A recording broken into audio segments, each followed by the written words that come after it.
Bismillahirrahmanirrahim. Assalamualaikum warahmatullahi wabarakatuh. Syukur alhamdulillah kita bisa berjumpa lagi di channel ATM Doa ini dalam keadaan sehat dan juga lancar rezekinya. Sholawat dan salam selalu dan tetap tercurahkan kepada junjungan kita Nabi besar Muhammad sallallahu alaihi wasallam. Allahumma sholli ala Sayyidina Muhammad wa ala ali Sayyidina Muhammad. Besar harapan dan doa saya, semoga saudaraku semuanya selalu diberikan kesehatan, dilapangkan rezekinya, diampuni segala dosa-dosanya, dan dipanjangkan umurnya. Amin amin ya rabbal alamin. Sahabat ATM Doa yang beriman dan yang dirahmati oleh Allah Subhanahu wa Ta'ala, sebelum kita bahas lebih lanjut amalan kali ini, mohon kerendahan hatinya untuk menekan tombol like, subscribe, dan tonton sampai selesai videonya agar tidak terjadi salah paham.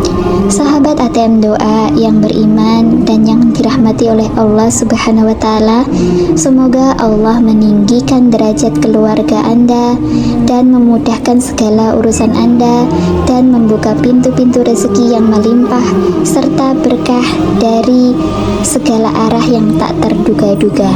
Amin amin ya rabbal alamin. Sahabat ATM Doa yang beriman dan yang dirahmati oleh Allah Subhanahu wa Ta'ala, berikut ini amalan dari kisah nyata Gus Ikdam yang melakukan amalan ini. Rezekinya datang beruntun mulai dari hibah tanah 2 hektar sampai mobil. Para sahabat, Dai Muda Nahdlatul Ulama Agus Muhammad Ikdam Khalid, ataupun yang lebih dikenal dengan nama Gus Ikdam, beberapa waktu lalu menceritakan kisah menggambarkan pengalaman di luar nalar berkaitan dengan amalan yang dilakoninya. Gus Ikdam yang mengisi pengajian di desa Bangsari Bangrejo Blitar awalnya menuturkan mengenai pentingnya melakukan amalan soleh yang diniatkan akhirat alias mengikuti dengan pusat. Mengenai hal itu, Gus Ikdam lalu menceritakan bahwa apabila semua diniatkan hanya untuk Allah Subhanahu wa Ta'ala, maka rezeki serta seluruh dunia ini akan mengikuti kita, tidak perlu dikejar. Para sahabat ATM Doa yang beriman dan yang dirahmati oleh Allah Subhanahu wa Ta'ala, urusan yang berantakan akan dituntaskan Allah, dan yang luar biasa dunia ini akan datang kepada kamu semua dengan cara mengemis. Jika kamu mendahulukan dunia, dunia ini akan lari. Tetapi jika kamu mendahulukan akhirat, dunia ini akan datang mengemis pada kita. Ucap beliau. Ah Gus, kamu ini hanya bicara saja. Loh, ini merupakan pesan yang disampaikan Nabi Muhammad SAW.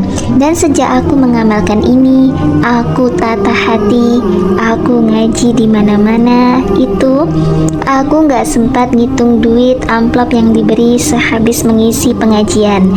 Aku nggak ngurus, tetapi ada saja rezeki yang datang ke saya, kata Gus Ikdam.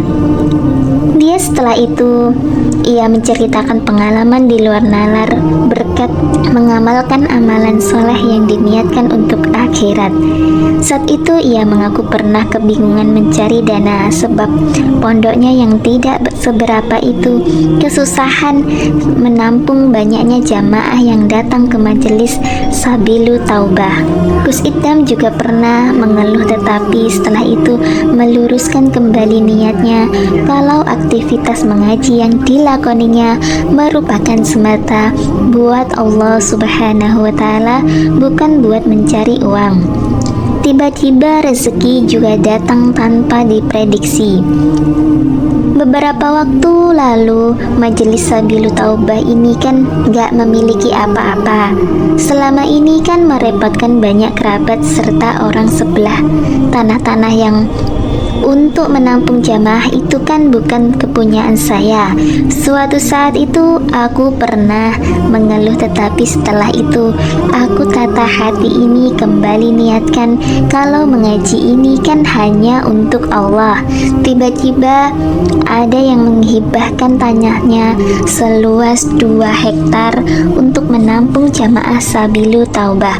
Itu beneran, Kanjeng Nabi itu pusat lho Pak, dunia itu datang sendiri, ucap Gus Ikdam.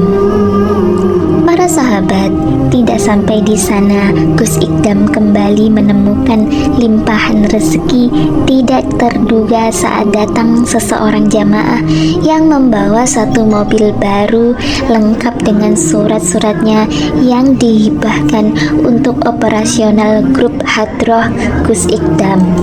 Kata Gus Ikdam, ada lagi, suatu saat saya itu pernah rasan-rasan mau memberikan tim Hadroh saya itu kendaraan yang layak, sebab selama ini mobil yang dipakai itu sudah rusak dan beberapa waktu lalu itu sampai pinjam ke jamaah buat dipakai mengangkat personel Hadroh. Kemudian saya berdoa, tiba-tiba ada orang datang kasih mobil masih baru lengkap sama surat-suratnya. Belum selesai sampai di sana, baru-baru ini ada lagi orang Tulung Agung itu datang ke rumah mau kasih mobil baru. Saya baru batin aja doa sama Allah. Ini beneran kalau rezeki itu datang mengemis ke kita jika kita ikhlas diniatkan doa buat akhirat bukan dunia, kata Gus Ikdam. Para sahabat ATM Doa yang beriman dan yang dirahmati oleh Allah Subhanahu wa Ta'ala, demikianlah beliau menyampaikan bahwa amalan yang harus dilakukan agar rezeki datang beruntun kepada kita atau mengemis kepada kita adalah mementingkan urusan akhirat dulu, baru dunia akan mengikutinya. Para sahabat ATM Doa yang beriman dan yang dirahmati oleh Allah Subhanahu wa Ta'ala, demikianlah amalan yang bisa kita sampaikan. Apabila terdapat salah kata di dalam video ini, saya memohon maaf sebesar-besarnya dan wallahu a'lam bishawab. Akhirul kalam, wassalamualaikum warahmatullahi wabarakatuh.